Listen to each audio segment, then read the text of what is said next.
ಬನ್ನಿ ಬನ್ನಿ ಸ್ನೇಹಿತರೆ ನಮಸ್ಕಾರ. ಇವತ್ತು ಅಪ್ಪು ಪುಣ್ಯಭೂಮಿ, ನಮ್ಮ ರಾಜವಂಶ ಪುಣ್ಯಭೂಮಿ ಇವತ್ತು ಅನ್ನದಾನ ನಡೀತಾ ಇದೆ. ವಿಶೇಷತೆ ಏನಂದರೆ ಅಪ್ಪು ಅವರು ಏನು ಇವತ್ತವರೆಗೂ ಹೇಳ್ಕೊಟ್ಟಿದ್ದಾರೋ ಅವೆಲ್ಲ ಕಲ್ತ್ಕೊಂಡು ನಿಜವಾಗ್ಲೂ ಆಚರಿಸ್ಕೊಂಡು ಬರ್ತಾರೋ ಅಂತ ನಮ್ಮ ಯೋಗಿ ಸರ್ ಅವ್ರದ್ದು ಬರ್ತಾರೆ. ಇವತ್ತು ಹುಟ್ಟುಹಬ್ಬದ ಶುಭಾಶಯಗಳು ಸರ್.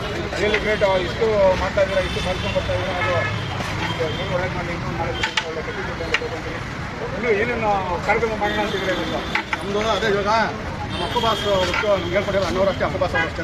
ಸುಮ್ಮನೆ ಇದಕ್ಕೆ ವೇಸ್ಟ್ ಮಾಡೋ ಬದಲು ಹತ್ತುವರೆಗೆ ಊಟ ಹಾಕಿ ಅನಾಥಾಶ್ರಮಗಳಿಗೆ ನಿಮ್ಮ ಕೈಲಾಗಿ ಅನಾಥಾಶ್ರಮ ಮಾಡಿ ಅಂತ ಹೇಳಿದ್ದಾರೆ. ಅದನ್ನೇ ನಾವು ಅಪ್ಪು ಬಾಸ್ ಅವ್ರ ಹೆಸರಲ್ಲಿ ಅಣ್ಣವ್ರು ಹೇಳಿರೋ ಅಂತ ಅಮ್ಮವರು ನಮ್ಮ ಅಣ್ಣವರು ಯಾವ ರೀತಿ ಹೇಳಿದ್ದಾರೆ ಅದಕ್ಕೆ ಬಾಸ್ ಕೊಡ್ತಾ ಇದ್ವಿ. ನಮ್ಮ ಜೀವ ಇರೋವರೆಗೂ ನಮ್ಮ ಅಣ್ಣವರು ನಮ್ಮ ಅಪ್ಪು ಬಾಸ್ ಅವರು ಏನು ಹೇಳ್ಕೊಟ್ಟಿದ್ದಾರೆ ಅವ್ರ ಅಭಿಮಾನಿಗಳೆಲ್ಲ ನಾನೇ ಆಗಲ್ಲ, ಎಲ್ಲ ಪ್ರತಿಯೊಬ್ಬ ಅಭಿಮಾನಿಗಳು ಮಾಡೋದು ಒಂದೇ ಕೆಲಸ.